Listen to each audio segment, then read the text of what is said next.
Aku dihina seperti pembantu oleh suamiku saat acara promosi jabatannya di kantor, hingga aku ditertawakan rekan-rekannya.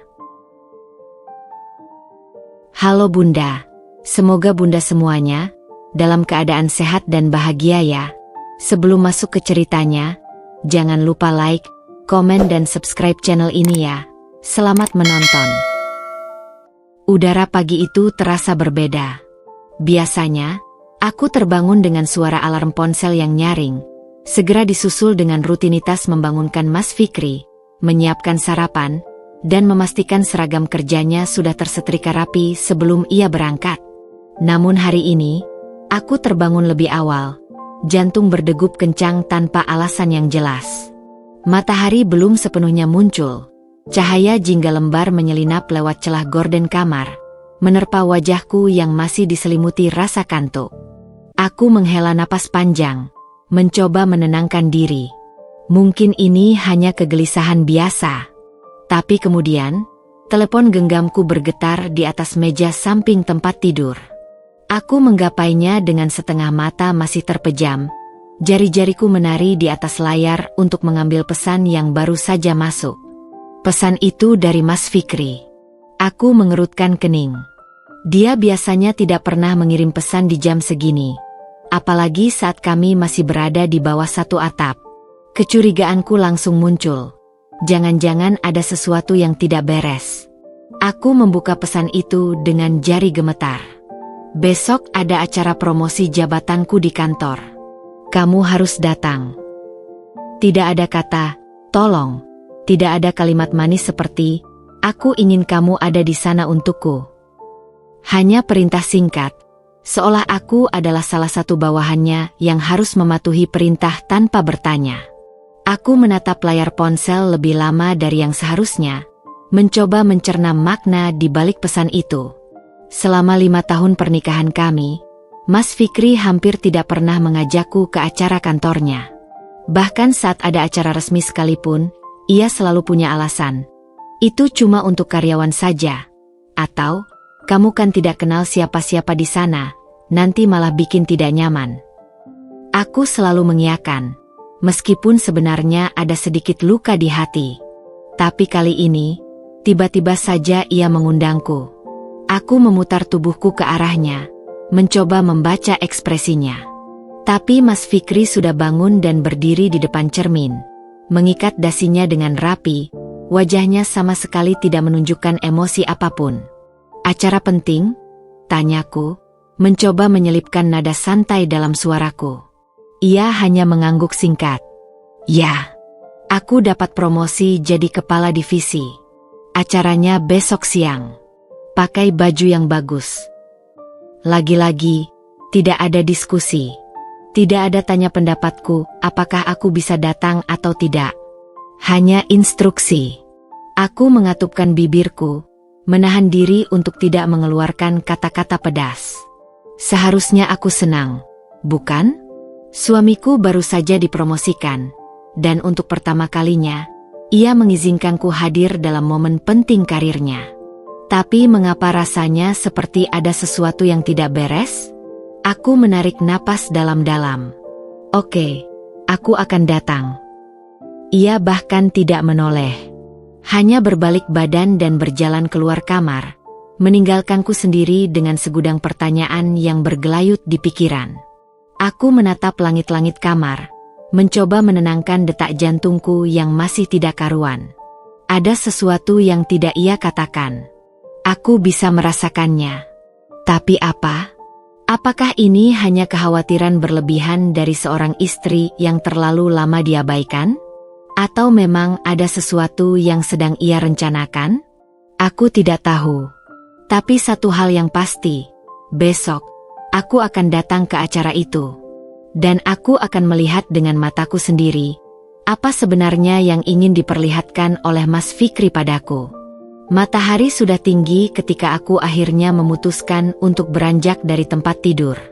Suara air mengalir dari kamar mandi memberitahu bahwa Mas Fikri sedang bersiap-siap, seperti biasa, tanpa mempedulikan apakah aku sudah bangun atau masih terlelap. Aku mengusap wajahku dengan kedua tangan, mencoba menghilangkan sisa kantuk yang masih menempel. Pikiranku langsung melayang ke pesan tadi pagi, undangan yang seharusnya membuatku bahagia, tapi justru meninggalkan rasa tidak nyaman yang menggerogoti dari dalam. Aku berjalan ke lemari pakaian, membuka daun pintunya lebar-lebar. Pakaian-pakaianku tergantung rapi, sebagian besar adalah baju-baju sederhana yang kupakai sehari-hari. Tak banyak pilihan yang benar-benar pantas untuk acara kantor suamiku. Aku menghela napas. Sudah lama sekali aku tidak membeli baju baru. Uang belanja bulanan selalu kuprioritaskan untuk kebutuhan rumah tangga dan sedikit tabungan.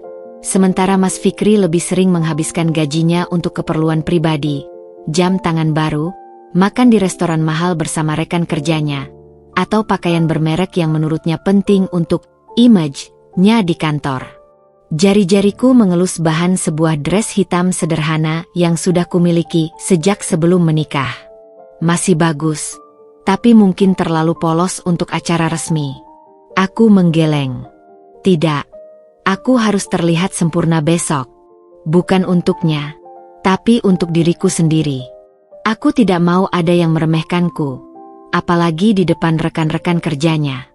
Setelah memastikan Mas Fikri sudah berangkat, kuambil dompet kecil berisi uang tabungan yang kusimpan rahasia. Uang hasil menjual beberapa kerajinan tangan yang kubuat di sela-sela waktu luang. Jumlahnya tidak banyak, tapi cukup untuk membeli satu dress yang layak. Mall pada hari kerja tidak terlalu ramai. Aku berjalan menyusuri lorong-lorong toko pakaian, mata jelalatan mencari sesuatu yang cocok. Seorang pramuniaga mendekat dengan senyum ramah. "Butuh bantuan, Bu?" Aku mengangguk. Saya mencari dress untuk acara kantor suami. Sesuatu yang elegan tapi tidak berlebihan. Ia segera membimbingku ke rak berisi gaun-gaun formal. Mataku tertarik pada sebuah dress biru navy dengan potongan sederhana namun elegan. Bahannya jatuh sempurna di tubuh, dan warnanya membuat kulitku yang sawo matang terlihat bersinar. "Cocok sekali untuk ibu," kata pramuniaga itu sambil membantu mencobanya. Aku berdiri di depan cermin besar, memeriksa setiap sudut. Dress ini memang cantik, tapi harganya membuat jari-jariku gemetar saat melihat labelnya. Ini akan menghabiskan hampir seluruh tabungan rahasiaku. Tapi kemudian bayangan Mas Fikri dengan rekan-rekan kantornya yang selalu berpakaian necis muncul di kepalaku. Aku mengepalkan tangan.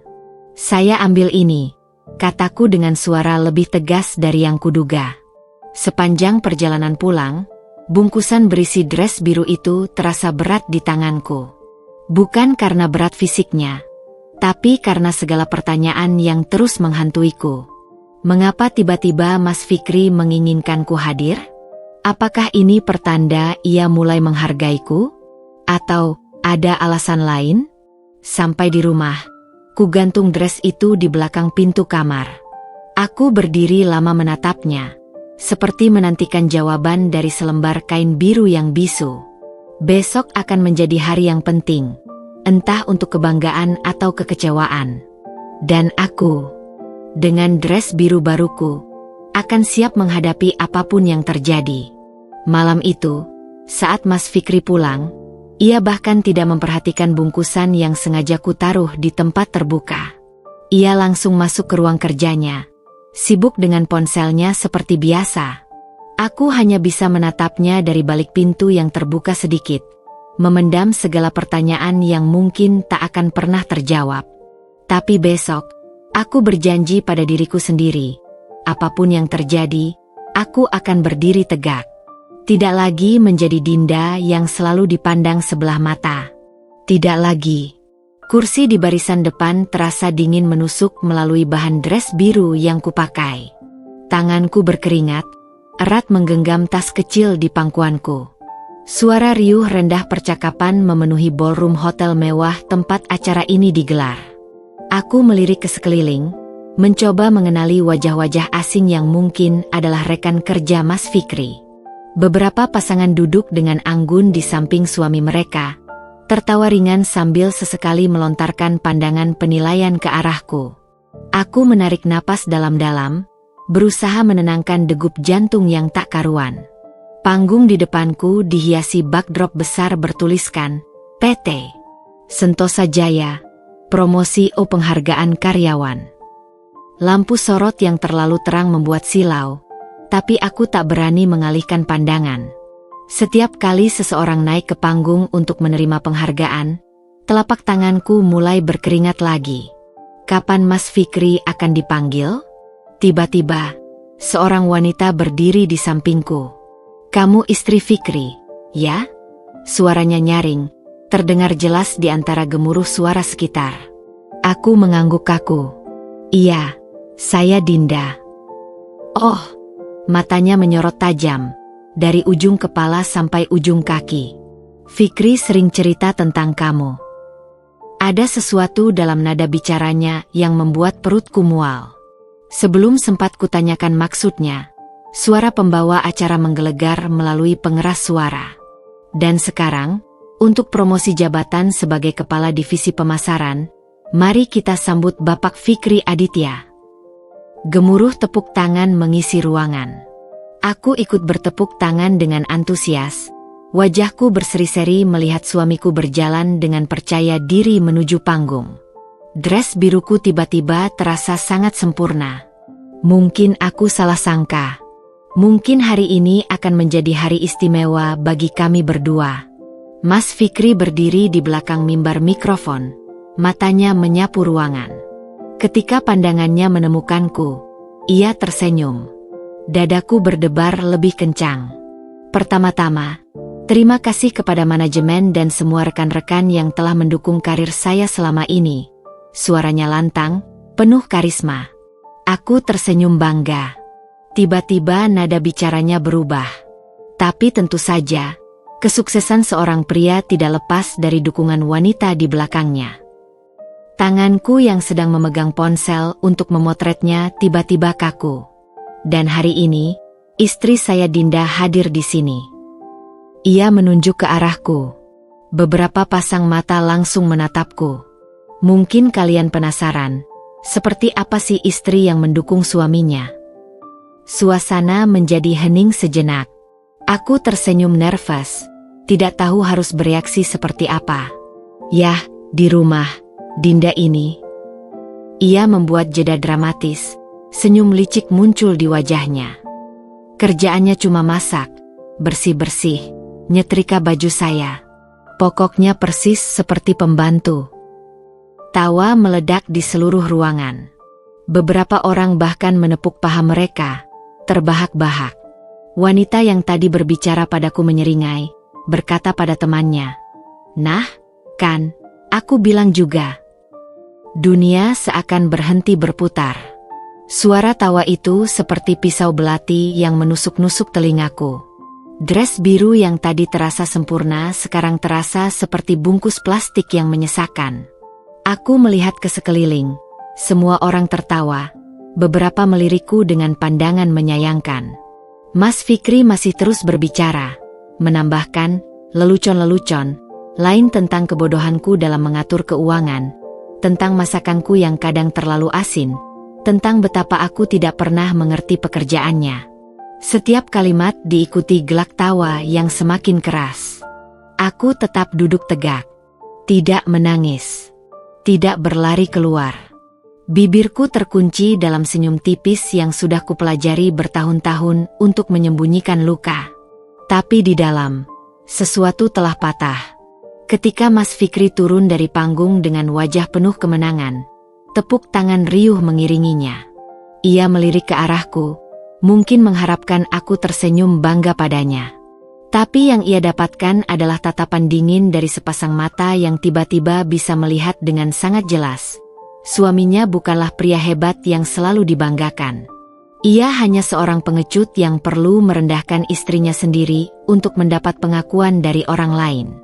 Dan saat itulah, untuk pertama kalinya dalam 5 tahun pernikahan kami, aku menyadari sesuatu yang mengerikan. Aku tidak mencintainya lagi. Tapi aku juga tidak akan memberinya kepuasan melihatku hancur. Tidak di sini. Tidak di depan semua orang ini. Aku menyenderkan badan ke kursi, Jari-jariku dengan tenang merapikan lipatan dress biruku. Ada banyak cara untuk menjatuhkan seseorang. Dan aku akan memilih cara yang paling sempurna. Tawa mereka masih bergema di telingaku, menusuk-nusuk seperti jarum panas yang tak kunjung hilang. Aku tetap duduk di kursi barisan depan, punggung tegak, tangan terlipat rapi di atas pangkuan, seakan-akan aku adalah patung yang tak tergoyahkan oleh hinaan. Tapi di dalam, setiap hela nafas terasa seperti menyeret pecahan kaca melalui kerongkongan. Kulitku terasa terbakar di bawah sorotan lampu panggung yang tiba-tiba terasa terlalu terang, terlalu panas. Wanita-wanita di sekelilingku saling berbisik, sesekali melirik ke arahku dengan senyum kecut yang penuh makna. Seorang perempuan dengan blazer merah muda, yang tadi berbicara padaku, bahkan tak berusaha menyembunyikan cibirannya. "Duh, kasihannya," bisiknya pada temannya, tapi sengaja mengeraskan suara cukup untuk kudengar. Ternyata cuma dianggap babu sama suaminya sendiri. Jari jemariku mengerat erat tas kecil di pangkuanku, sampai buku-buku kuku memutih. Aku berusaha mengatur nafas, menarik udara melalui hidung dan menghembuskannya perlahan lewat mulut, seperti yang pernah kubaca di sebuah artikel tentang mengendalikan serangan panik. Tapi yang kurasakan bukan panik. Ini lebih dalam, lebih gelap. Seperti lava yang mulai menggelegak di dasar gunung berapi yang lama tertidur. Acara masih berlanjut. Pembawa acara memanggil nama-nama berikutnya. Tapi suaranya seperti datang dari ujung terowongan yang panjang. Pandanganku tertuju pada Mas Fikri yang sekarang duduk di baris khusus para penerima penghargaan. Dia sesekali menoleh ke belakang, mencari tatapanku, mungkin mengharapkan aku tersenyum bangga atau setidaknya mengangguk persetujuan. Tapi wajahku tetap seperti topeng yang halus dan tak tergores. Di kepalaku, sebuah rekaman terus berputar. Kata-katanya, tawa mereka, pandangan kasihan dari orang-orang asing ini. 5 tahun. 5 tahun aku mendukungnya, mengurus segala kebutuhan rumah tangga, menerima gaji bulanannya yang seringkali tak cukup dengan senyuman, memaksa diri percaya ketika dia pulang larut malam dengan alasan lembur. 5 tahun menjadi istri yang baik, menurut standarnya. Dan balasannya? Aku menjadi bahan lelucon di depan ratusan orang. Seorang pramusaji mendekat, menawarkan jus jeruk di baki mengilap. Tanganku gemetar saat mengambil gelas, sampai cairan oranye itu nyaris tumpah. Saat meneguknya, aku menyadari mulutku terasa sangat kering, seperti telah menghirup debu gurun selama berjam-jam. Tiba-tiba, telepon genggam di tas bergetar. Dengan gerakan mekanis, kuambil dan kulihat layarnya. Sebuah notifikasi dari grup alumni kuliah. Tanpa kusadari, mataku mulai berkaca-kaca saat melihat foto-foto teman-temanku yang sedang merayakan promosi jabatan salah satu anggota grup. Mereka berdiri bersama, tersenyum bahagia, pasangan masing-masing dipeluk dengan bangga. Aku menatap foto itu lebih lama dari yang seharusnya, lalu mematikan layar dengan gerakan kasar. Rasanya seperti ditampar oleh kenyataan. Inilah yang seharusnya terjadi hari ini. Bukan, ini. Ketika acara akhirnya usai dan orang-orang mulai beranjak, aku tetap duduk. Butuh seluruh kekuatan yang kumiliki untuk mengangkat tubuhku dari kursi itu. Dress biru yang tadi kupilih dengan penuh harapan sekarang terasa seperti baju karung yang buruk. Mas Fikri mendekat dengan langkah percaya diri. Wajahnya masih bersemu kemenangan. "Dinda, kamu dengar tadi?" Mereka semua tertawa. Bisiknya antusias, seolah baru saja membagikan kabar gembira. Aku menatapnya lama, melihat setiap detail wajah yang pernah kucintai itu. Senyumnya yang selalu bisa meyakinkanku dulu, matanya yang dulu memandangku dengan kebanggaan, sekarang berubah menjadi milik orang asing yang sama sekali tak kukenal. "Iya," jawabku akhirnya, suaraku datar seperti air tergenang. "Sangat lucu." Aku berbalik dan berjalan menyusuri lorong keluar, meninggalkannya berdiri sendirian di antara kerumunan yang masih tertawa-tawa. Setiap langkah kakiku terasa berat, tapi juga mantap. Api kemarahan yang tadi menggelegak mulai mendingin menjadi sesuatu yang lebih berbahaya. Sebuah tekad yang dingin dan terukur. Hari ini, di ballroom mewah ini, di depan semua orang yang memandangku dengan hina atau kasihan, sesuatu dalam diriku telah mati. Tapi sesuatu yang lain, sesuatu yang lebih keras, lebih kuat, baru saja terlahir. Dan Mas Fikri sama sekali tidak menyadarinya. Udara di ballroom terasa semakin pengap, seolah dinding-dindingnya perlahan menyempit dan mendorongku ke sudut. Aku berjalan menuju area belakang panggung dengan langkah terukur, seolah-olah aku hanya mencari toilet atau mungkin sekadar ingin menghirup udara segar. Tapi di dalam kepalaku, sebuah rencana mulai terbentuk, samar-samar namun semakin jelas, seperti bayangan yang perlahan muncul di permukaan air keruh. Area belakang panggung sepi, hanya diterangi lampu-lampu kecil yang dipasang di sepanjang dinding.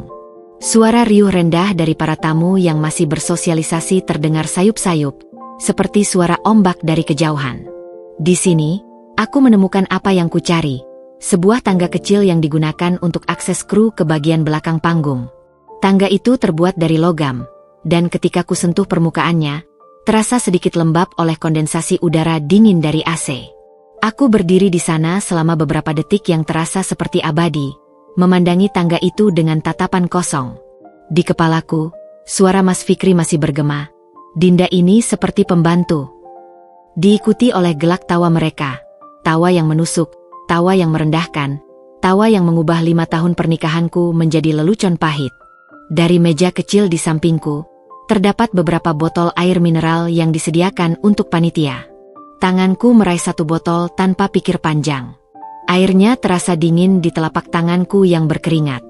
Dengan gerakan lambat namun pasti, kutuangkan isi botol itu di anak tangga terakhir, tepat di tempat seseorang akan menjejakkan kaki saat turun dari panggung. Air menyebar membentuk genangan tipis yang nyaris tak terlihat di permukaan logam yang sudah sedikit berembun. "Bu, ada perlu apa di sini?" Suara seorang petugas keamanan tiba-tiba membuatku menegang. Aku berbalik dengan cepat, menyembunyikan botol kosong di balik lipatan dress biruku. "Saya hanya mencari toilet," jawabku, memaksakan senyum kecil. Petugas itu mengerutkan kening. "Toilet ada di sebelah kiri pintu keluar utama, Bu." "Ah, iya. Terima kasih."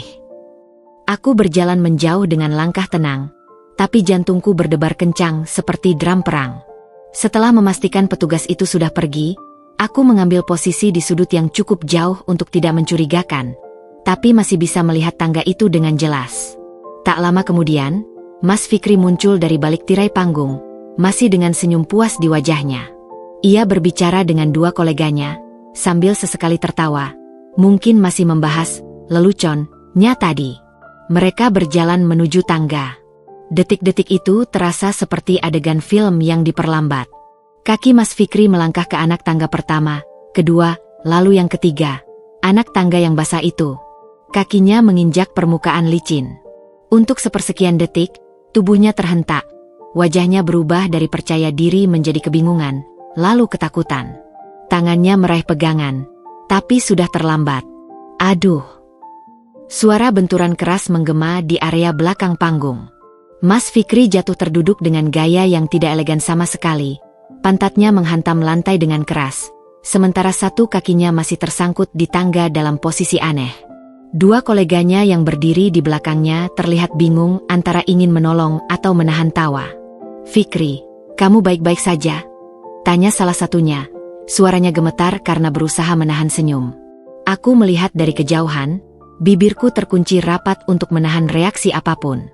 Tapi di dalam, ada kepuasan yang dalam, seperti minum air dingin di tengah hari yang terik. Mas Fikri berdiri dengan wajah merah padam, mengusap celana kerjanya yang sekarang kotor dan basah di bagian belakang. "Jalan kok licin begini? Dasar tidak hati-hati," geramnya, menyalahkan siapapun kecuali dirinya sendiri. Saat itulah matanya menangkap keberadaanku. Aku segera mendekat dengan wajah penuh keprihatinan palsu. "Mas, kamu tidak apa-apa?"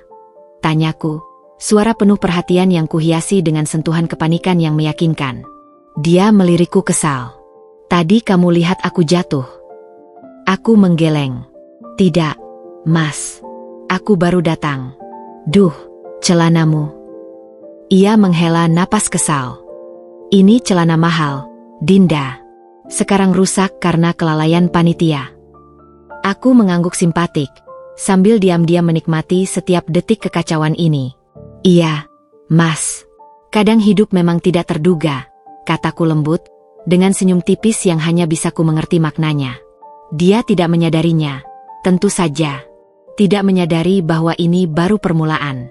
Tidak menyadari bahwa wanita yang selama ini dianggapnya hanya seperti pembantu, ternyata memiliki lebih banyak keberanian dan kecerdikan daripada yang pernah ia duga. Dan yang terpenting, dia tidak menyadari bahwa kejatuhan fisiknya hari ini hanyalah pratanda dari kejatuhan yang jauh lebih besar yang sedang kurencanakan untuknya. Aku membantunya berdiri, sambil tersenyum manis seperti istri yang penuh perhatian. Tapi di balik senyum itu, ada sesuatu yang baru saja lahir dalam diriku. Sebuah keyakinan bahwa aku tidak lagi takut, tidak lagi ragu.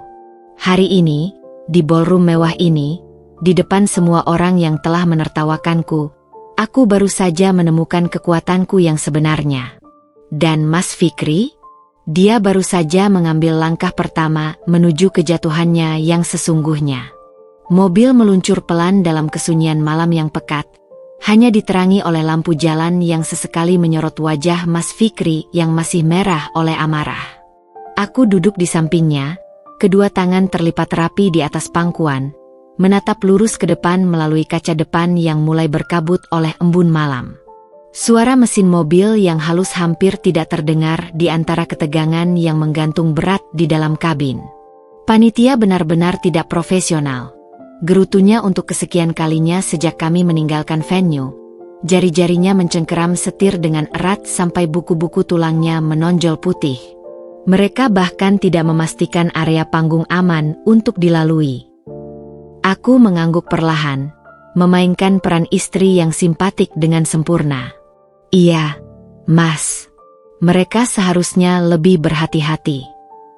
Suaraku datar, tapi cukup tulus untuk tidak menimbulkan kecurigaan.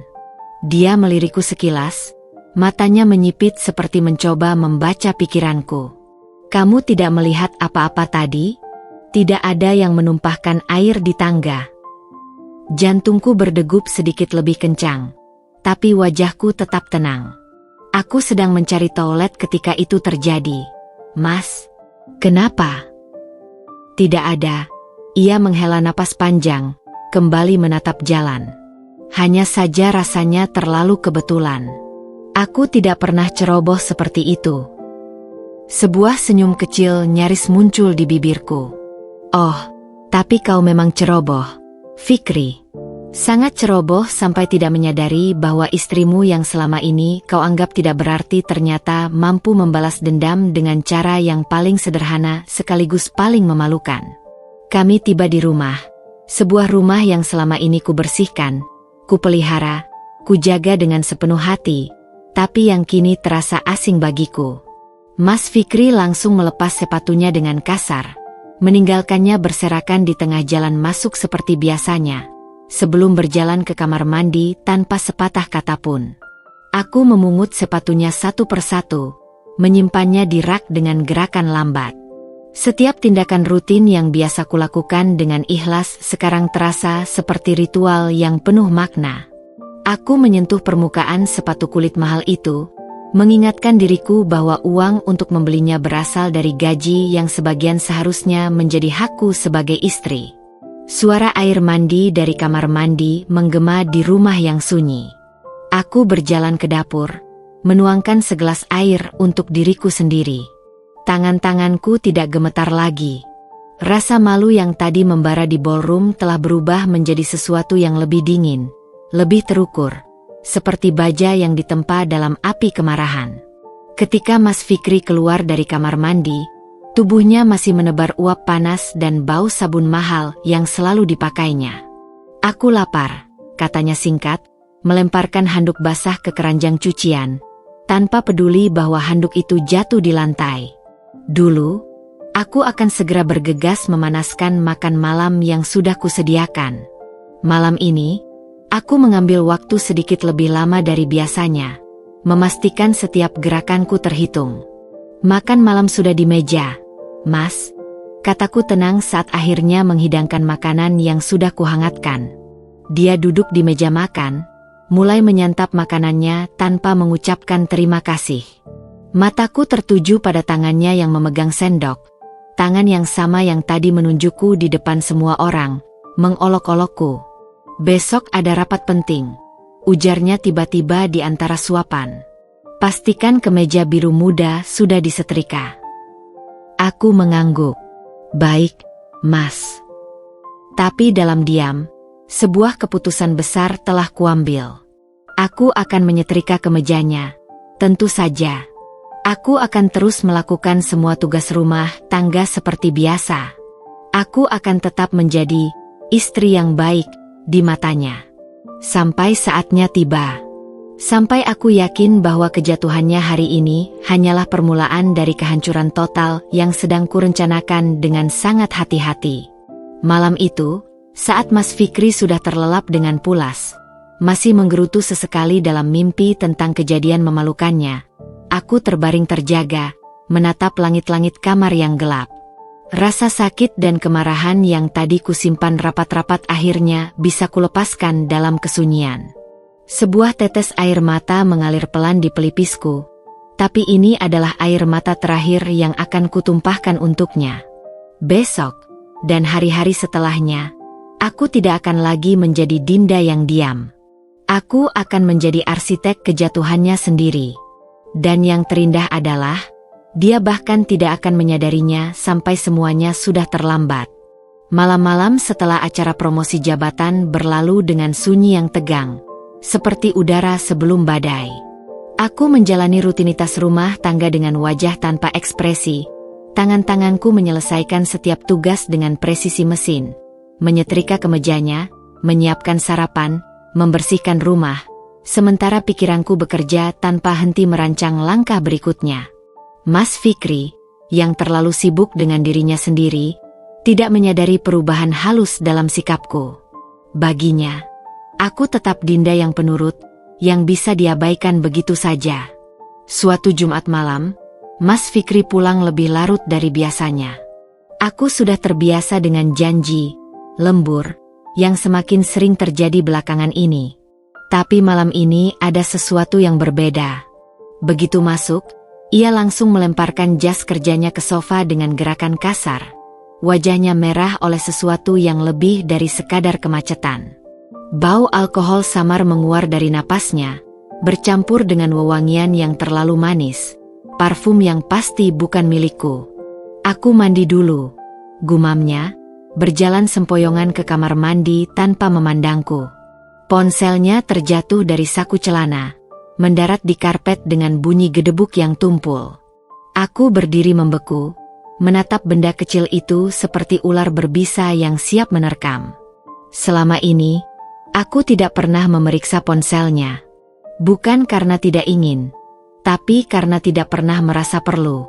Kepercayaan itu sekarang terasa naif, seperti dongeng yang diceritakan untuk meninabobokan anak kecil. Dari kamar mandi, suara air mengalir dan sesekali suara Mas Fikri bersenandung, nada riang yang tidak pantas setelah menghinaku di depan publik. Dengan gerakan mantap, kuambil ponselnya. Layarnya menyala begitu kusentuh, memperlihatkan notifikasi pesan terbaru dari kontak bernama D. Pesan itu singkat. "Tadi enak banget. Kapan lagi? Aku kangen smell parfummu di spray." Aku wajah dengan sebelah mata mengedip. Dunia berputar lebih cepat. Jari-jariku membuka percakapan mereka sebelum sempat kuhalangi diri sendiri. Ratusan pesan berjejal, janji pertemuan, pujian mesra, bahkan foto-foto yang membuat perutku mual. Foto Mas Fikri dengan wanita yang tidak kukenal, berpose mesra di restoran yang sering ia bilang tempat meeting klien. Foto mereka di kamar hotel. Foto tangan wanita itu memegang kemejanya yang kusetrika dengan rapi. Yang paling menyakitkan adalah tanggal-tanggalnya. Ini sudah berlangsung hampir setahun. Sejak sebelum promosinya. Sejak saat ia masih berpura-pura menjadi suami yang baik. Air mandi di kamar mandi berhenti. Aku dengan cepat mengembalikan ponsel ke posisi semula. Berjalan ke dapur dengan langkah tenang meski jantungku berdegup kencang seperti ingin keluar dari dada. Mas Fikri keluar dari kamar mandi, handuk melilit pinggangnya. "Kamu baik-baik saja?" tanyanya, mungkin karena melihat wajahku yang pucat. "Aku cuma lelah," Mas, jawabku, memalingkan muka sambil memegang teko air yang gemetar. Dia mengangguk acuh, mengambil ponselnya dari lantai tanpa curiga. Aku tidur dulu. Besok pagi ada meeting. Aku mengawasinya masuk ke kamar, mendengar suara tubuhnya terjatuh ke tempat tidur. Baru kemudian kusadari air panas dari teko yang kugenggam telah tumpah membasahi tanganku. Kulitku memerah, tapi rasa sakit fisik itu tidak berarti dibandingkan luka di dalam. Malam itu, aku duduk di teras belakang, menatap bintang-bintang yang dingin dan jauh. Pikiranku berputar-putar pada semua bukti yang baru saja kudapat. Perselingkuhannya, penghinaannya, semua kebohongan dan pengkhianatan selama ini. Tapi anehnya, tidak ada air mata yang keluar. Tidak ada teriakan yang ingin kulepaskan. Yang ada hanyalah ketenangan aneh, seperti seorang jenderal yang akhirnya menemukan kelemahan musuhnya di medan perang. Aku menarik napas dalam-dalam, menghirup udara malam yang segar. Sekarang aku tahu kebenarannya. Dan dengan pengetahuan ini, aku bisa merencanakan balasanku dengan lebih sempurna. Dari wanita misterius itu, tidak tahu bahwa ia baru saja memberikanku senjata paling ampuh. Dan Mas Fikri? Dia terlalu ceroboh sampai lupa bahwa istri yang dianggapnya hanya seperti pembantu, ini ternyata memiliki akses ke seluruh hidupnya. Keuangan, reputasi, bahkan rahasia-rahasianya yang paling gelap. Senyum tipis mengembang di bibirku saat bulan tersembunyi di balik awan, menyelubungi rumah kami dalam kegelapan. Biarlah mereka bersenang-senang malam ini. Karena besok, dan hari-hari setelahnya, akulah yang akan memegang kendali. Dan ketika saat pembalasan tiba, mereka akan tersadar, terlambat, bahwa mereka telah meremehkan orang yang salah. Matahari pagi menyelinap melalui celah gorden, menebar garis-garis emas di lantai kamar yang sunyi. Aku sudah terbangun sejak lama, duduk di tepi tempat tidur dengan tangan terkepal erat di pangkuan, menatap tubuh Mas Fikri yang masih terlelap. Napasnya teratur, wajahnya santai dalam tidur, begitu damai, seolah tidak ada dosa yang menggelayuti pundaknya. Ponselku bergetar di sampingku. Sebuah pesan dari bank tentang transaksi rutin, notifikasi biasa yang tiba-tiba terasa seperti tanda bahaya. Mataku beralih ke dompet Mas Fikri yang tergeletak di atas meja rias. Dengan gerakan hati-hati, kuambil dan membuka lipatannya. Beberapa lembar kwitansi tertumpuk rapi di balik kartu kredit, restoran mewah, hotel butik, toko perhiasan. Semua dari tempat dan tanggal yang tidak pernah ia ceritakan padaku. "Kamu ngapain?" Suara seraknya membuatku menegang. Mas Fikri sudah terbangun, setengah duduk dengan mata masih mengantuk tapi penuh kecurigaan. Aku tidak menjawab. Sebaliknya, kulempar dompet itu ke arahnya bersama beberapa kwitansi yang kumaksud. "Apa ini?" Suaraku lebih tenang dari yang kukira. Wajahnya berubah. Dari mengantuk menjadi waspada, lalu defensif. "Bisnis. Meeting dengan klien." "Meeting klien di Hotel Grandia? Di butik Amara?" Aku mengangkat satu kwitansi bertuliskan, "Lounge romantik, 2 orang." "Dan ini?" Dia meraihnya dengan gerakan kasar. "Kamu memeriksaku sekarang? Memangnya aku anak kecil? Kamu berselingkuh." Kalimat itu keluar datar. Bukan pertanyaan tapi pernyataan. Ruang kamar terasa menyempit. Mas Fikri menghela napas panjang. Lalu tiba-tiba wajahnya berubah. Bukan menyesal, tapi marah. "Ya, aku berselingkuh. Dan siapa yang salah kalau bukan kamu?" Tubuhku terasa dingin. "Aku." "Kamu sibuk dengan pekerjaanmu, dengan kariermu yang receh itu." Ia bangkit dari tempat tidur, mulai berjalan mondar-mandir. "Setiap hari aku pulang, rumah berantakan, masakan asin, kamar bau. Kamu pikir aku bisa hidup seperti itu?" Setiap kata seperti pukulan. Aku mengepalkan tangan lebih kencang sampai kuku-kuku menancap di telapak. Pekerjaanku sebagai desainer freelance yang kukerjakan setelah mengurus rumah seharian disebut receh. Rumah yang selalu kujaga kebersihannya disebut berantakan. Dan kemarin, lanjutnya dengan nada menuduh, di depan semua orang, kamu malah membuatku jatuh. Seketika itu juga, kemarahanku meledak. Aku yang membuatmu jatuh? Kamu yang mempermalukanku di depan ratusan orang, menyebutku seperti pembantu, dan kamu menyalahkanku. Kamu terlalu sensitif. Itu cuma gurauan. Gurauan. Suaraku mulai gemetar. Selama setahun terakhir ini, setiap kali kamu bilang meeting klien, kamu sedang berselingkuh. Itu gurauan juga. Dia terdiam sejenak, lalu tiba-tiba berubah taktik. Wajahnya melunak, suaranya merendah. Dinda, aku cuma butuh sesuatu yang berbeda. Kamu terlalu sibuk, kita jarang waktu berdua. Aku memotongnya. Jangan coba-coba membalikkan ini jadi kesalahanku. Pertengkaran itu berlanjut sampai matahari tinggi di langit. Setiap alasan yang dikemukakannya lebih menyakitkan dari yang sebelumnya. Aku tidak cukup menarik, tidak cukup perhatian, tidak seperti wanita karir yang bisa membanggakannya. Tapi di tengah semua penghinaan itu, sesuatu dalam diriku mengeras. Air mata yang sempat ingin keluar tiba-tiba mengering. Rasa sakit berubah menjadi sesuatu yang lain, sebuah kejelasan dingin. Ketika Mas Fikri akhirnya pergi dengan menggedor pintu, aku berdiri di tengah kamar yang berantakan akibat pertengkaran, menyadari satu hal penting, dia tidak menyesal. Tidak sedikit pun. Dan itu berarti aku juga tidak perlu menyesal untuk apa yang akan kulakukan selanjutnya. Dengan tangan stabil, kuambil laptopku dan mulai membuka semua dokumen keuangan keluarga, rekening bersama, investasi, asuransi.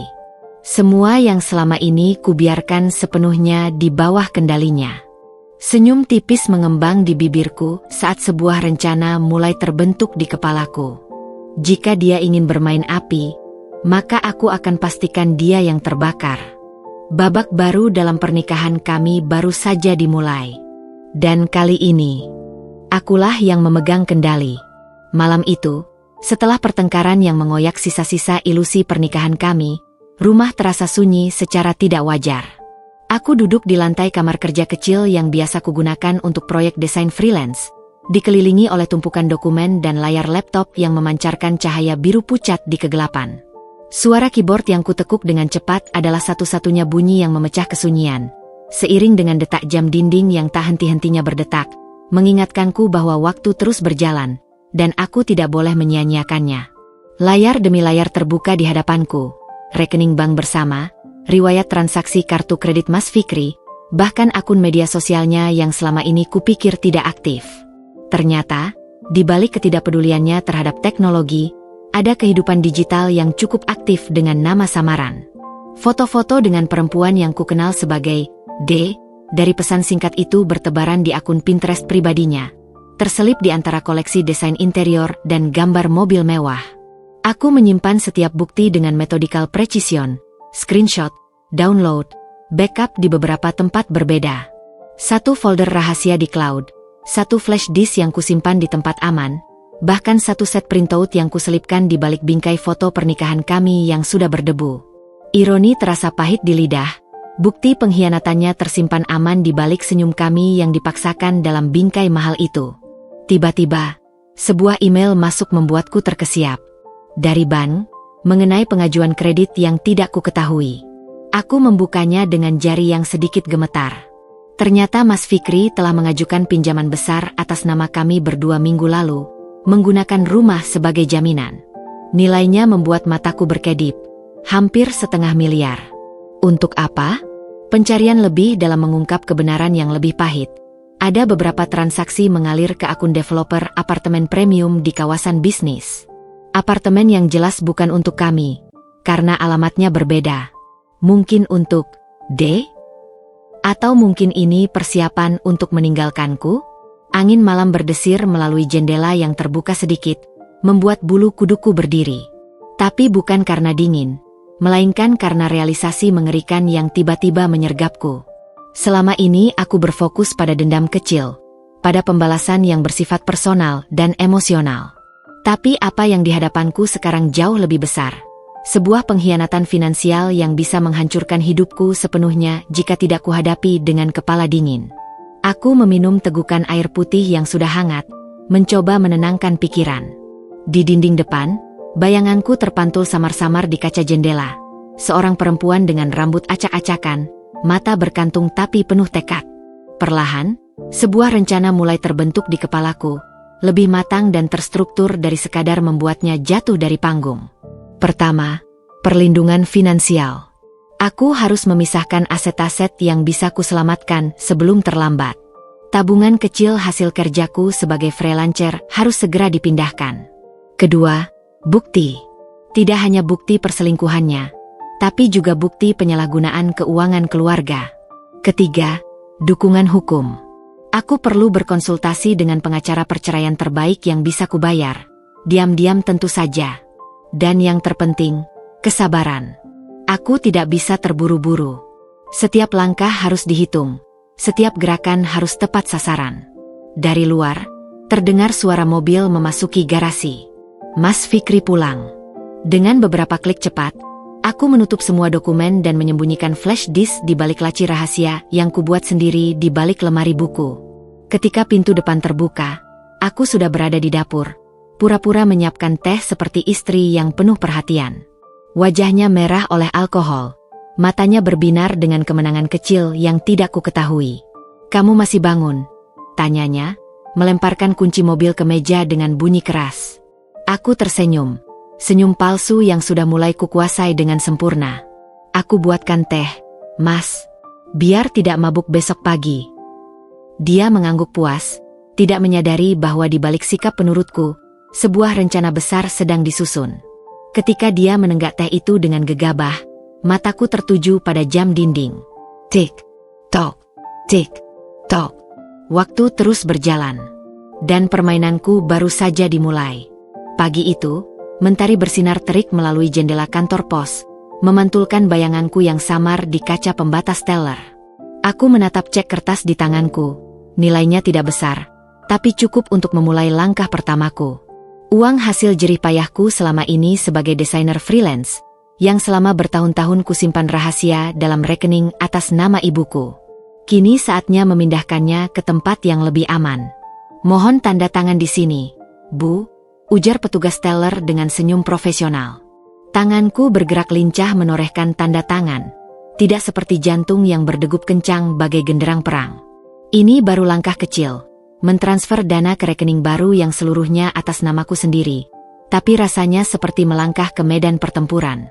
Ponsel di tas bergetar. Aku mengabaikannya sampai keluar dari kantor pos, baru kemudian melihat layar. Sebuah pesan dari nomor tak dikenal. "Pak Fikri sedang meeting penting. Tolong jangan ganggu dengan telepon atau SMS hari ini." Aku menyipitkan mata. Meeting penting? Atau pertemuan dengan si D? Senyum tipis mengembang di bibirku saat sebuah ide muncul. Dengan beberapa ketukan di ponsel, kukirim pesan balasan. "Ini dari PT Grand Marina Apartemen. Konfirmasi pembayaran unit 28D sudah diterima. Kunci bisa diambil besok." Tidak sampai 5 menit, ponselku berdering. Mas Fikri sendiri, suaranya panik. "Dinda, kamu dapat pesan apa tadi? Siapa yang kirim?" "Loh, Mas kan sedang meeting penting," jawabku manis. "Aku dapat info apartemen saja. Kayaknya salah kirim nomor." Dia terdiam sejenak. "Apartemen? Tunjukkan pesannya."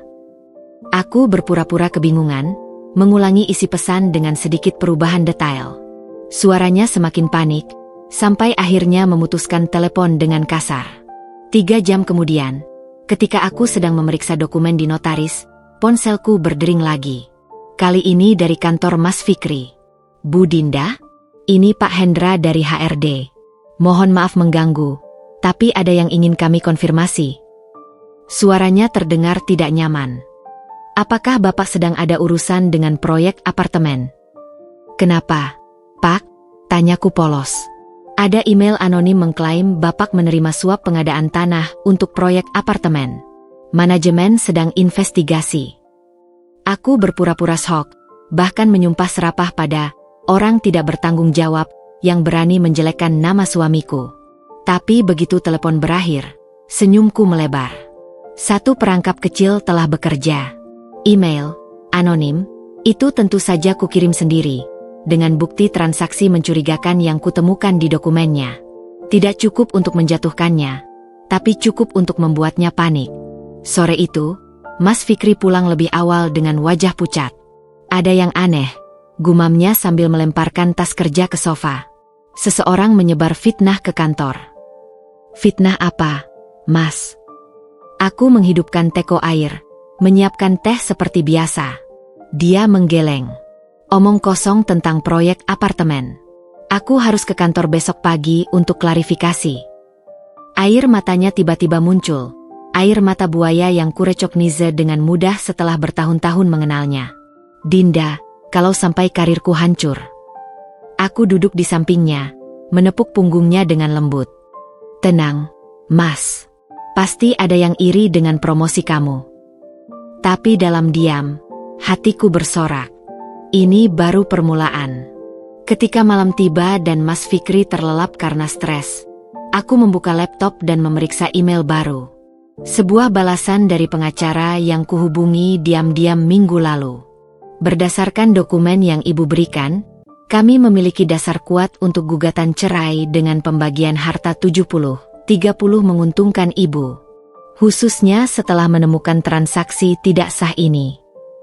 Lampiran berisi dokumen pembelian cincin berlian seharga 80 juta rupiah, 2 minggu setelah ulang tahunku yang ia lewatkan dengan alasan dinas. Aku menatap layar, lalu memandang Mas Fikri yang sedang mendengkur. Karma memang tidak datang sekaligus. Ia menyelinap pelan, seperti embun pagi yang menggerogoti daun, sampai seluruh pohon akhirnya tumbang dengan sendirinya. Dan aku hanya mempercepat prosesnya. Dengan satu klik, ku kirim balasan ke pengacara. Silakan lanjutkan persiapan gugatan. Saya akan mengumpulkan lebih banyak bukti. Layar laptop tertutup, meninggalkan bayangan wajahku yang tenang di permukaannya yang mengilap. Di luar jendela, bulan sabit menggantung seperti senyum tipu muslihat.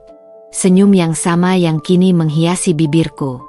Malam ini, untuk pertama kalinya sejak acara penghinaan itu, aku bisa tidur nyenyak. Senin pagi yang biasanya sibuk dengan rutinitas menyiapkan sarapan dan setrikaan untuk Mas Fikri, kali ini kulewati dengan duduk tenang di teras belakang.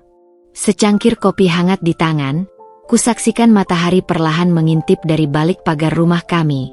Rumah yang mungkin tak lama lagi akan menjadi milikku sepenuhnya. Ponsel di sampingku bergetar, menampilkan notifikasi dari aplikasi bank. Transferan terakhir dari rekening bersama sudah berhasil kupindahkan ke akun rahasia. Senyum tipis mengembang di bibirku saat mengecek saldo, jumlah yang cukup untuk memulai hidup baru. Pintu depan terbanting. Mas Fikri keluar dengan langkah tergesa. Dasarnya belum sempurna terikat, wajahnya memerah oleh campuran amarah dan kecemasan. Aku harus ke kantor lebih awal, gerutnya tanpa menatapku. Suaranya parau seperti semalam tak tidur. Ada apa, Mas? Tanyaku dengan nada penuh perhatian palsu, sambil memperhatikan bagaimana tangannya gemetar saat mencoba mengunci tas kerja. Dia menghela napas berat. Masalah di kantor. Ada isu tidak enak. Tanpa penjelasan lebih lanjut, dia masuk ke mobil dan pergi dengan kecepatan yang melebihi batas. Aku segera mengambil laptop dan membuka email. Sebuah pesan masuk dari nomor tak dikenal. Foto Mas Fikri sedang berdiri di depan ruang rapat direksi, wajahnya pucat, dikelilingi oleh 3 orang dari divisi HR dan compliance. Kutebak ini dikirim oleh salah satu sekretaris yang pernah kubantu menyelesaikan desain undangan pernikahannya dulu. Balasan sederhana kukirim. Terima kasih. Tunggu paket kecil dari saya minggu depan. Sore itu, Mas Fikri pulang dengan wajah yang lebih suram dari pagi. Langkahnya gontai saat melepas sepatu, tanpa semangat seperti biasanya. Aku dengan sabar menunggu di sofa, berpura-pura sibuk dengan desain grafis di laptop. "Dipecat?" tanyaku lembut setelah 10 menit keheningan. Dia menatapku dengan mata merah. "Diturunkan jabatan." Sementara. Suaranya serak. Dari kepala divisi jadi staf biasa. Gaji dipotong 40%. Rasanya ingin tertawa melihat ekspresinya yang hancur, tapi ku kendalikan diri. Kenapa bisa begitu? Masalah proyek apartemen itu. Dia menjatuhkan diri ke kursi, tangan menutupi wajah. Ada email anonim ke direksi tentang dugaan suap. Mereka investigasi, temukan beberapa transaksi tidak jelas. Aku mengangguk pelan, berpura-pura simpatik sambil menikmati setiap detik kejatuhannya. "Tapi kan Mas tidak melakukan kesalahan." "Tidak penting," bentaknya tiba-tiba.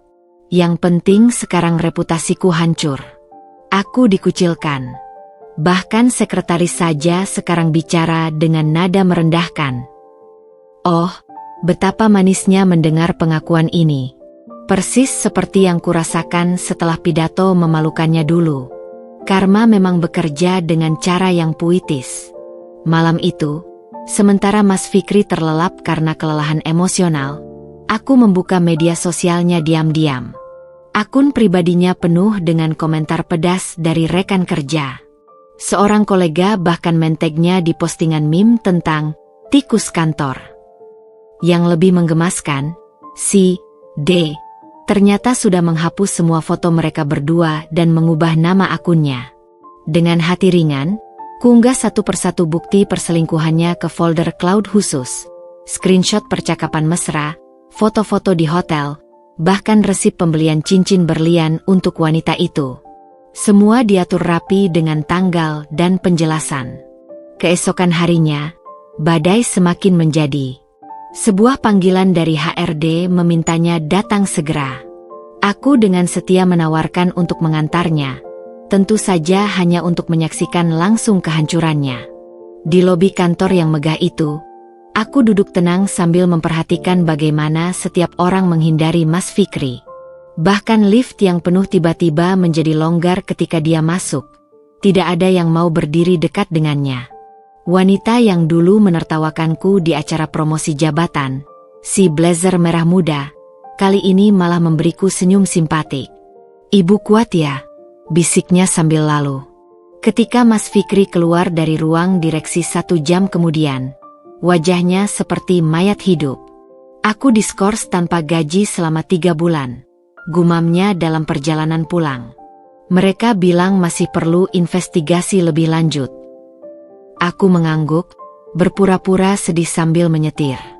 Tapi di dalam, hatiku menari-nari. Ini baru tahap awal. Masih ada begitu banyak bab yang harus dia jalani dalam kejatuhannya. Kehilangan jabatan hanyalah pembuka. Ketika kami tiba di rumah, teleponnya berdering. Dari layar kulihat nama D muncul. Dengan gerakan kasar, dia menolak panggilan dan mematikan ponselnya. "Oh, ada apa?" tanyaku dengan kepolosan yang dipaksakan. Dia menggeleng, masuk ke kamar dan mengunci diri. Tak lama kemudian, suara barang-barang pecah terdengar dari dalam. Aku berdiri di depan pintu kamar, mendengarkan amukannya dengan senyum puas. Di tangan, ponselku menampilkan draft email yang akan kukirim ke HRD besok, lengkap dengan bukti perselingkuhan dan penyalahgunaan dana perusahaan untuk wanita simpanannya. Karma memang tidak datang sekaligus. Ia menyusun langkah-langkah kecil yang akhirnya membentuk tangga menuju kehancuran total. Dan aku dengan senang hati menjadi arsiteknya. Hujan deras menghantam atap rumah sepanjang malam, menciptakan irama monoton yang seolah menyoraki kejatuhan Mas Fikri. Aku duduk di ruang tamu yang gelap, hanya diterangi cahaya laptop yang memantulkan wajahku yang tenang. Spreadsheet keuangan terbuka di layar. Kolom-kolom angka itu bercerita lebih banyak daripada kata-kata, tentang pengkhianatan, kebohongan, dan sekarang, kehancuran finansial yang mulai menyapu kehidupan kami. Mas Fikri sudah 3 minggu dalam masa skorsing tanpa gaji. Awalnya, ia masih berusaha menjaga image dengan berpakaian rapi setiap pagi seolah akan bekerja, padahal hanya nongkrong di warung kopi atau, menurut aplikasi pelacak yang kusematkan diam-diam di motornya, mengunjungi apartemen si D. Tapi sejak seminggu terakhir, ia bahkan tak lagi berpura-pura. Bangun siang, marah-marah tanpa alasan, dan yang paling mengkhawatirkan, mulai memboroskan sisa tabungan kami untuk alkohol. Layar laptop menampilkan saldo rekening bersama yang menyusut drastis. Transfer besar sebesar 50 juta rupiah 3 hari lalu ke akun dengan nama Devina Wijaya. Nama lengkap D, yang ku ketahui setelah menyelidiki lebih dalam. Aku menyimpan screenshot transfer itu dengan cermat di folder rahasia, bersama bukti-bukti lain yang semakin menggunung. Tiba-tiba, suara langkah berat terdengar dari kamar. Mas Fikri keluar dengan wajah bengkak akibat kurang tidur. Bau alkohol masih melekat di tubuhnya meski sudah mandi. "Kamu punya uang tunai?" tanyanya kasar. Tangan menggaruk-garuk kepala yang sudah mulai botak di bagian tengah. Aku menutup laptop perlahan. "Untuk apa?" "Din," hardiknya, membuat gelas di meja bergetar. "Aku butuh bayar kartu kredit." "Tapi bulan lalu Mas bilang sudah melunasinya," jawabku dengan nada polos. Padahal aku tahu persis dari laporan bank bahwa ia menunggah hampir 80 juta. Dia mengeluarkan sumpah serapah, lalu membanting pintu kamar. Tak lama kemudian, suara teleponnya terdengar. Nada bicaranya yang biasanya angkuh sekarang merengek-rengek. "Ya, Pak, saya tahu janji saya. Tapi jika bisa diberi tenggang waktu 2 minggu lagi." Aku menyelinap mendekati pintu kamar, mendengarkan dengan seksama. Rupanya ia sedang berbicara dengan debt collector. Kaki-kakiku bergetar, tapi bukan karena takut, melainkan karena antisipasi. Semuanya berjalan sesuai rencana. Esok paginya, saat Mas Fikri pergi, mencari kerjaan sampingan, yang kuduga kuat adalah menjemput Malu di apartemen selingkuhannya, aku melakukan langkah berikutnya. Dengan dokumen-dokumen yang sudah kusiapkan, aku pergi ke pengacara keluarga yang selama ini kami gunakan. Pria tua yang dulu selalu memuji Mas Fikri sebagai suami ideal. Bu Dinda. Ia menggeleng-geleng kepala saat meneliti dokumen yang kubawa. "Saya tidak menyangka. Transaksi tidak sah, rekening tersembunyi, utang kartu kredit yang disembunyikan." "Dan ini," tambahku dengan tenang, mengeluarkan amplop berisi foto-foto perselingkuhan Mas Fikri. Wajah pengacara itu berubah pucat. Ini bisa menjadi dasar gugatan cerai dengan pembagian harta yang sangat menguntungkan ibu. Apalagi dengan status bapak yang sekarang menganggur. Sepulang dari sana, aku mampir ke kantor pajak. Sebagai istri yang selama ini dipercaya mengurus SPT keluarga, aku memiliki semua dokumen yang dibutuhkan. Seorang petugas dengan ramah membantuku memisahkan NPWP, langkah kecil namun signifikan menuju kemandirian finansial. Sore itu, badai benar-benar pecah. Mas Fikri pulang dengan wajah lebih merah dari biasa. Tanpa basa-basi, ia mengacungkan ponsel ke hadapanku. "Kamu yang mengurus pajak kita? Lalu kenapa ada surat tagihan pajak 80 juta? Aku mengerutkan kening, berpura-pura tidak mengerti. "Aneh, Mas. Setiap tahun kita selalu lunas tepat waktu. Mungkin ada kesalahan sistem." Dia menghempaskan tubuhnya ke sofa, tangan menutupi wajah. "Ini tidak mungkin terjadi. Utang kartu kredit, tagihan pajak, cicilan rumah." Aku duduk di sampingnya, menahan dorongan untuk tersenyum. "Mas, tenang saja. Kita pasti bisa menyelesaikan ini bersama." Kata-kata kosong yang sama yang pernah diucapkannya padaku saat pertama kali ketahuan berselingkuh, kini ku kembalikan padanya dengan bungkus yang sama persis. Malam itu, Sementara Mas Fikri terlelap karena kelelahan dan stres, aku membuka brankas kecil di balik lemari pakaian. Surat-surat berharga, sertifikat rumah, perhiasan emas, polis asuransi. Satu persatu kumasukkan ke dalam tas khusus. Besok akan kusimpan di safe deposit box atas nama ibuku. Di luar jendela, hujan masih turun deras. Tetapi di dalam hatiku, matahari bersinar terang, menerangi jalan menuju kebebasan yang semakin dekat. Setiap tagihan yang menumpuk, setiap utang yang terungkap, setiap aset yang berhasil kuselamatkan, semuanya adalah batu loncatan menuju kehidupan baru. Kehidupan di mana aku tidak lagi menjadi si pembantu rumah tangga dalam lelucon suamiku, melainkan sang protagonis yang akhirnya memegang kendali atas takdirnya sendiri. Pagi itu, aroma kopi yang biasa kuracik untuk Mas Fikri digantikan oleh bau obat nyamuk yang menyengat.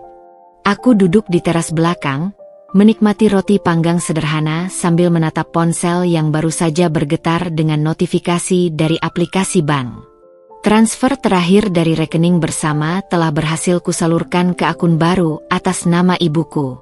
Angkanya mungkin tidak seberapa bagi sebagian orang, tapi bagiku, itu adalah simbol kemandirian yang baru saja kupetik setelah bertahun-tahun tergantung secara finansial.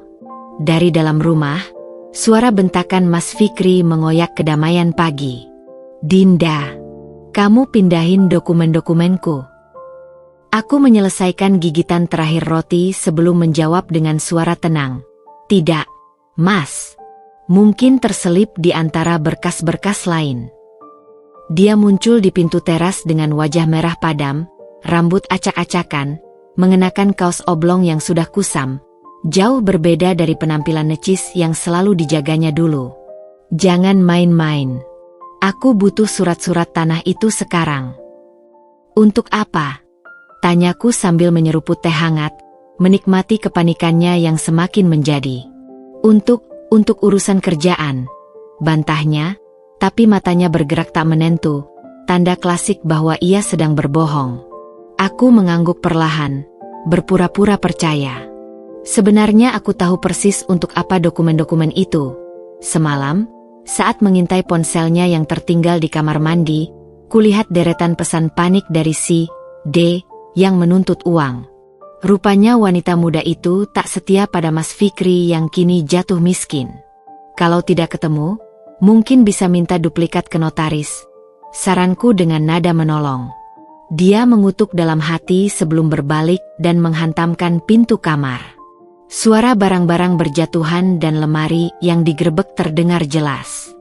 Aku tersenyum kecil, membayangkan betapa frustrasinya dia saat menyadari bahwa sertifikat tanah dan surat berharga lainnya sudah aman dalam brankas bank atas nama ibuku. Tak sampai 10 menit kemudian, teleponnya berdering keras. Dari nada bicaranya yang tiba-tiba merendah dan memelas, jelas ini panggilan dari si D. "Tapi, Dev, aku sudah berusaha. Tunggu, jangan begitu." Suara sambungan yang terputus membuatnya mengamuk. Gelas di meja samping tempat tidur pecah berkeping-keping di lantai. Aku berdiri di balik pintu, mendengarkan setiap detil kehancuran hubungan terakhir yang masih dipegangnya. Beberapa jam kemudian, dengan wajah hancur dan mata merah, Mas Fikri keluar dari kamar. "Aku perlu uang," katanya dengan suara serak. "Untuk apa?" tanyaku lagi, meski sudah tahu jawabannya. Dia menatapku dengan mata berbinar aneh. "Devina, dia mengancam akan menyebar foto-foto kami ke media sosial kalau aku tidak memberinya 50 juta minggu ini." Oh, betapa manisnya ironi ini. Wanita yang dianggapnya lebih baik dariku kini justru menjadi ancaman terbesarnya. Aku berpura patah terkejut. "Tapi Mas, kita tidak punya uang sebanyak itu sekarang.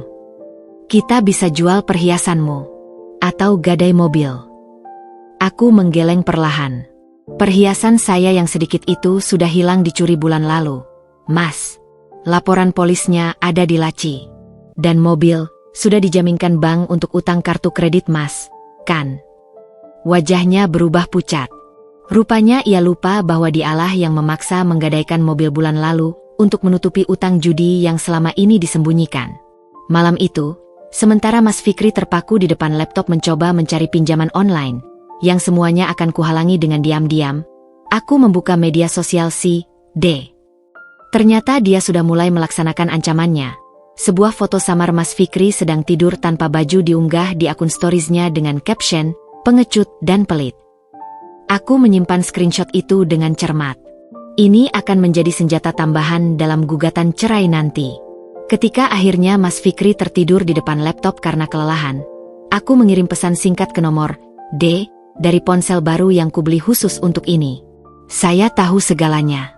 Jika Anda ingin uang, datanglah besok ke Cafe Terrace jam 3 sore.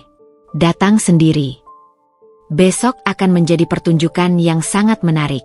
2 orang yang telah menyakitiku akan bertemu di hadapanku, dan aku akan menyaksikan bagaimana mereka saling menghancurkan.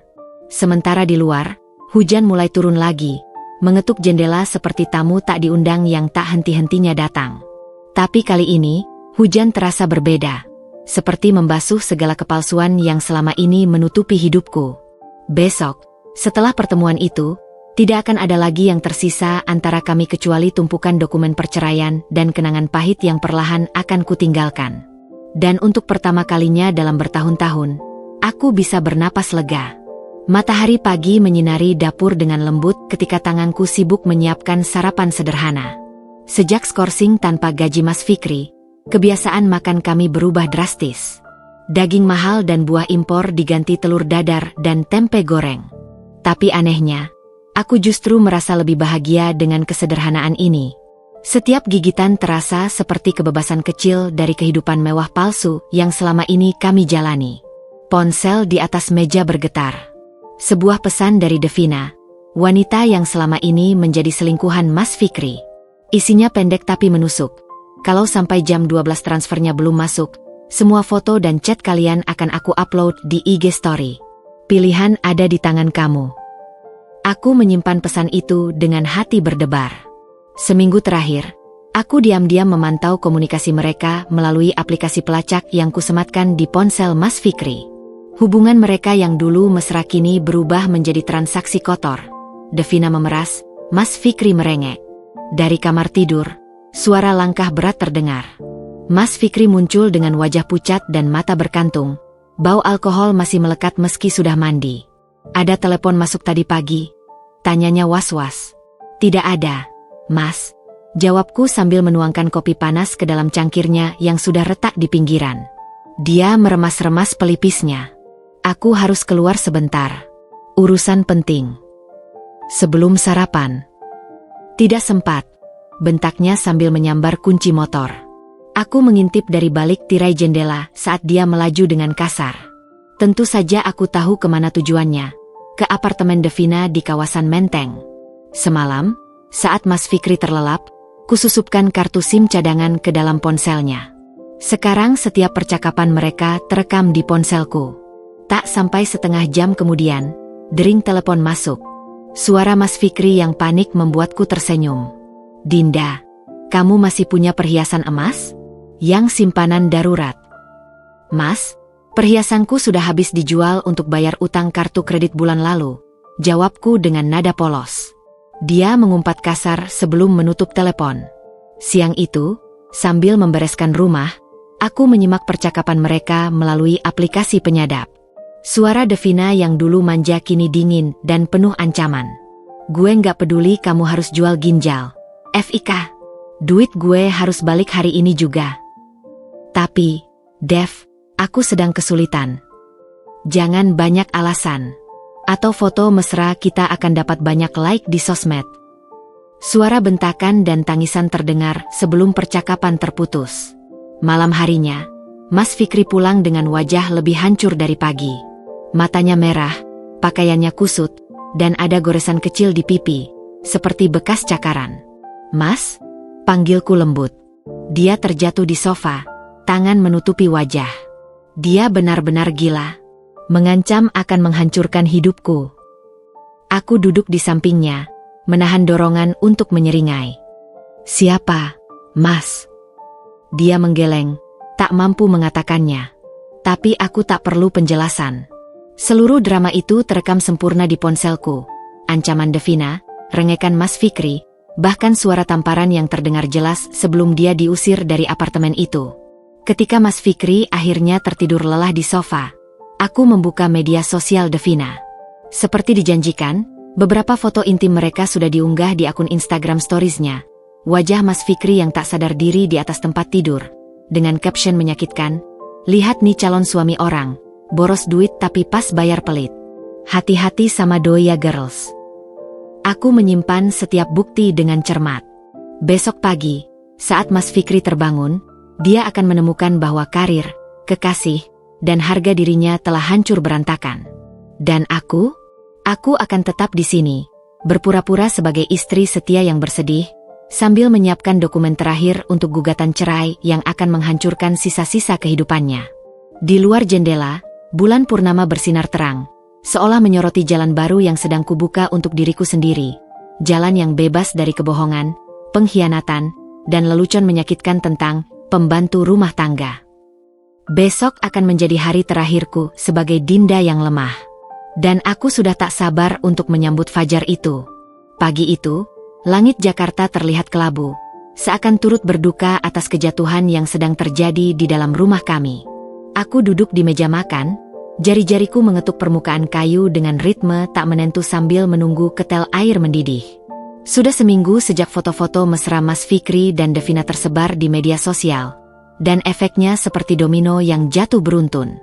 Telepon dari kolega, keluarga, bahkan tetangga berdatangan, beberapa menyampaikan simpati, tapi kebanyakan hanya ingin memuaskan rasa ingin tahu mereka. Mas Fikri sendiri seperti mayat hidup.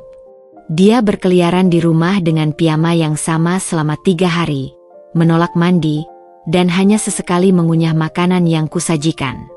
Bau alkohol dan keringat bercampur menjadi aroma menyengat yang memenuhi seluruh ruangan. Aku membiarkan jendela tetap terbuka lebar, membiarkan angin segar, juga kenyataan pahit, masuk dengan leluasa. Ponsel di atas meja bergetar. Sebuah pesan dari HRD perusahaan Mas Fikri muncul di layar. "Mohon kehadiran Bapak besok jam 9 untuk pembahasan terminasi kerja." Aku menarik napas dalam-dalam. Ini saat yang kutunggu-tunggu. Dengan hati-hati, kusimpan ponsel itu kembali ke tempatnya, memastikan tak ada jejak bahwa aku telah membacanya. Biarlah dia menerima kabar ini secara langsung, tanpa persiapan, tanpa pertahanan. Ketika Mas Fikri akhirnya muncul dari kamar dengan mata bengkak dan rambut acak-acakan, kusodorkan segelas air putih dan obat sakit kepala. "Ada telepon penting untukmu tadi pagi," kataku dengan suara datar. Dia mengangkat kepala, matanya berbinar sedikit harapan. "Dari kantor." Aku mengangguk. Mereka menelepon 2 kali. Sepertinya ada urusan penting. Tanpa berkata lagi, dia menyambar ponselnya dan masuk kembali ke kamar. Aku bisa mendengar suaranya yang awalnya penuh harap, lalu berubah menjadi bingung, dan akhirnya putus asa. "Tapi Pak, saya sudah bekerja selama 8 tahun. Ini hanya kesalahpahaman." Suara tangisnya yang tiba-tiba pecah membuatku mengepalkan tangan. Ini bukan tangisan penyesalan, tapi tangisan kehilangan status dan gaji bulanan. Aku tahu karakter suamiku terlalu baik untuk menyadari kesalahannya sendiri. Ketika dia keluar lagi, wajahnya seperti orang yang baru menerima vonis mati. "Aku dipecat," bisiknya, dengan alasan melanggar kode etik perusahaan. Aku berpura-pura terkejut. "Tapi kenapa? Kamu kan sudah dihukum dengan skorsing." Dia menggeleng, tangan gemetar memegang segelas air yang kusodorkan. "Mereka bilang foto-foto dengan Devina merusak reputasi perusahaan. Dan ada temuan baru tentang penyalahgunaan dana proyek." "Oh, tentu saja ada temuan baru." Berkas-berkas yang kukirimkan secara anonim ke divisi audit internal seminggu yang lalu. Lengkap dengan bukti transfer ke rekening Devina yang dicatut dari dana proyek. "Kita akan baik-baik saja," kataku sambil menepuk punggungnya, persis seperti yang dia lakukan padaku dulu saat pertama kali ketahuan berselingkuh. Malam itu, Saat Mas Fikri akhirnya tertidur karena kelelahan menangis, aku duduk di depan laptop menyelesaikan dokumen terakhir untuk pengajuan cerai. Surat pemecatan dari perusahaan adalah kunci terakhir yang kubutuhkan. Bukti tak terbantahkan bahwa dia tidak lagi mampu menafkahi keluarga. Di layar, email dari pengacaraku muncul. Dengan dokumen-dokumen ini, kita bisa mengajukan gugatan cerai dengan pembagian harta 70-30.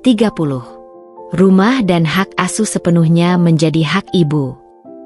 Aku menatap layar lama sekali, lalu memandang ke arah kamar tidur di mana suamiku terlepas dalam pelarian sementara dari kenyataan.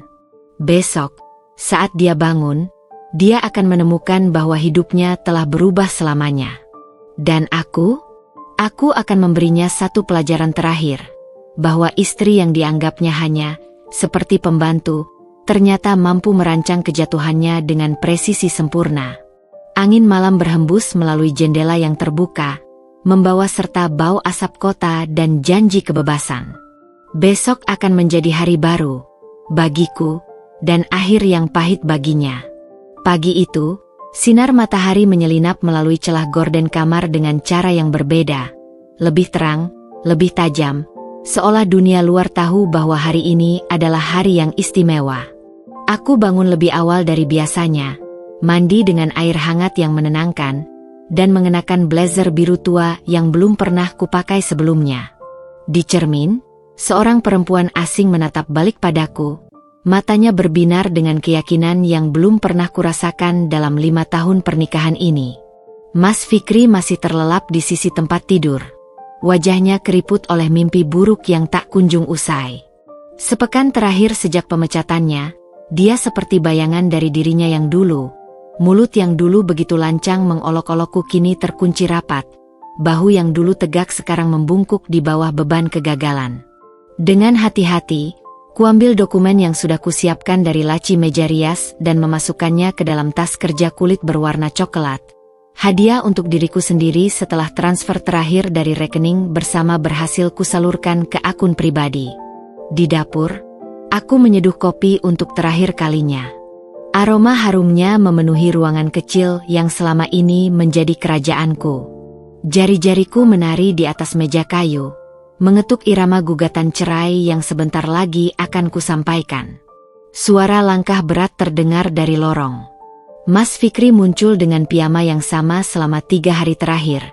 Rambutnya acak-acakan, matanya merah oleh kurang tidur dan mungkin alkohol.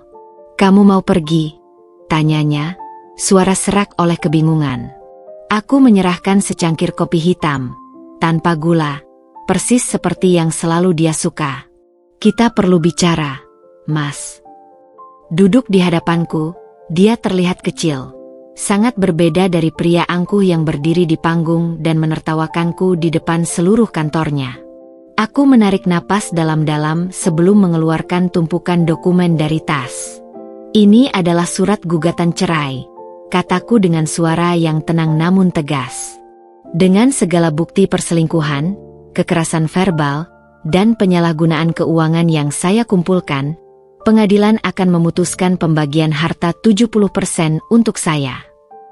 Wajahnya berubah pucat, tangannya gemetar memegang cangkir kopi. "Dinda, aku bisa berubah."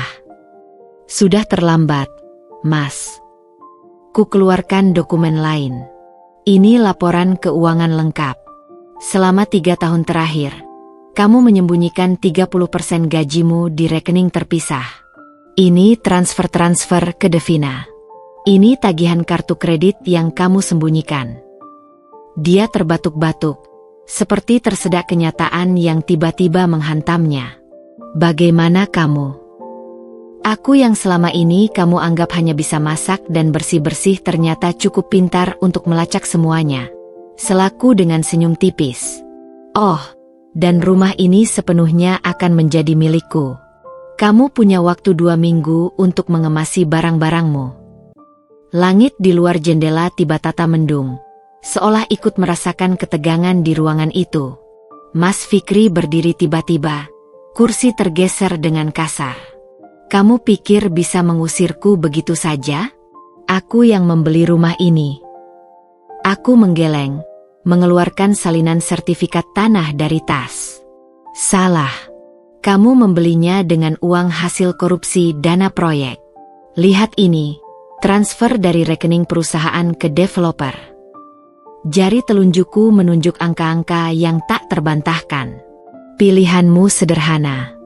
Terima syarat cerai ini, atau aku serahkan semua bukti ke pihak berwajib.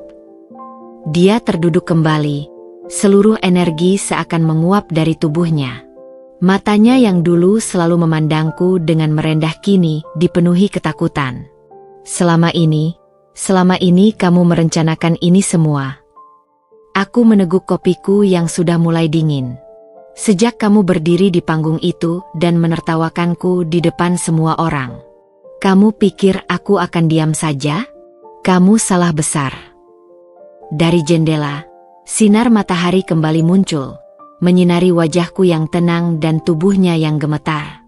Aku berdiri, merapikan blazer biru tuaku. Semua dokumen sudah difotokopi untukmu. Pengacaraku akan menghubungimu besok. Aku melangkah menuju pintu, lalu berbalik sebentar. Oh ya, untuk informasi, pekerjaan freelance-ku selama ini cukup menghasilkan. Aku bahkan sudah membuka rekening tabungan sendiri. Jadi jangan khawatir, aku akan baik-baik saja. Pintu tertutup perlahan di belakangku, meninggalkan Mas Fikri yang hancur di meja dapur. Persis seperti yang pernah kulakukan 5 tahun lalu saat pertama kali dia menghinaku di depan umum. Di luar, udara pagi terasa segar di kulit. Langkahku mantap menuju mobil. Mobil yang sudah kusita resmi melalui pengadilan minggu lalu. Saat mesin menyala, radio memutar lagu lama tentang kebebasan. Aku tersenyum, menikmati setiap detik kemenangan ini. Ini baru permulaan. Kehidupan baru menungguku di depan, tanpa hinaan, tanpa pengkhianatan, dan yang terpenting, tanpa seorang suami yang menganggapku hanya sebagai pembantu rumah tangga. Dan untuk pertama kalinya dalam bertahun-tahun, aku benar-benar bebas.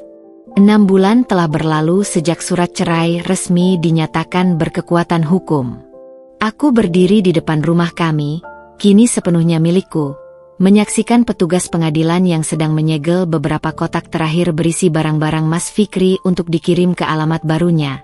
Sebuah kamar kos sederhana di pinggiran kota. Angin musim kemarau berhembus pelan, membawa serta debu dan kenangan yang perlahan kulupakan.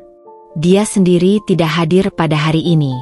Setelah segala aib yang menimpanya, kehilangan pekerjaan, skandal perselingkuhan yang viral, hingga pengadilan yang memenangkanku, Mas Fikri memilih menghilang dari peredarannya.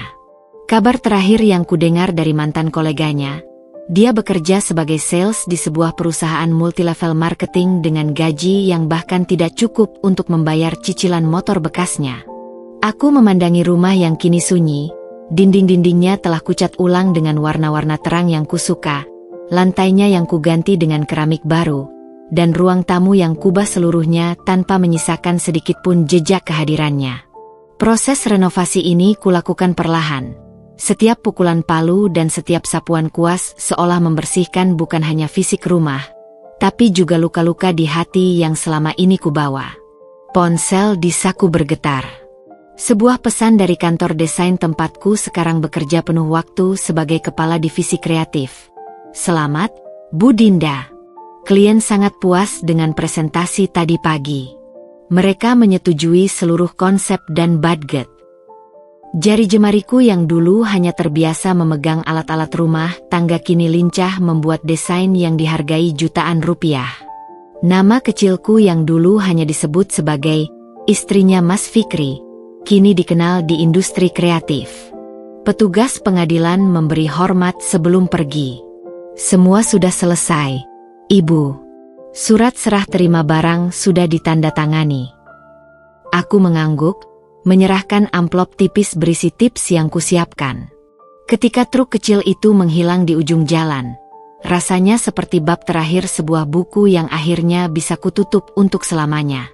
Di teras rumah, kudapati ibuku sedang menyiram tanaman-tanaman baru yang kami tanam bersama minggu lalu. Sudah selesai? Tanyanya dengan mata berbinar. Sudah, Bu. Dia mendekat, memelukku erat. Kamu kuat sekali, Dinda. Ayahmu pasti bangga. Di pelukannya, kusadari air mata yang mengalir di pipiku. Bukan air mata sedih, melainkan kelegaan. 5 tahun pernikahan yang penuh kepura-puraan akhirnya berakhir dengan kemenanganku. Malam itu, di tengah kebahagiaan sederhana makan malam bersama ibuku di meja makan yang sudah kuganti, telepon tak dikenal muncul di layar ponsel. Suara Mas Fikri yang dulu perkasa kini terdengar parau dan kecil. Dinda, aku. Apa yang kamu inginkan, Fikri? Namanya saja kusebut, tanpa embel-embel, Mas, lagi. Dia terdiam lama. Aku ingin meminta maaf. Untuk semuanya. Aku memandang sekeliling rumahku yang baru, hidupku yang sekarang penuh dengan kemungkinan-kemungkinan baru. Maaf diterima, jawabku akhirnya. Tapi itu tidak mengubah apapun. Hidupku sekarang jauh lebih baik tanpamu. Sebelum dia sempat menjawab, kuakhiri panggilan itu. Tak ada lagi yang perlu dikatakan. Di luar jendela, bulan purnama bersinar terang, menyinari jalan baru yang terbentang di hadapanku. Aku tersenyum, menikmati secangkir teh hangat yang kubuat untuk diriku sendiri. Teh dengan takaran gula yang pas, persis seperti yang kusuka. Akhirnya, setelah sekian lama hidup dalam bayang-bayang lelucon tentang pembantu rumah tangga, aku menemukan kebahagiaan sejati, menjadi tuan atas takdirku sendiri. Dan untuk itu, tidak ada penyesalan, tidak ada amarah, hanya kedamaian yang sempurna.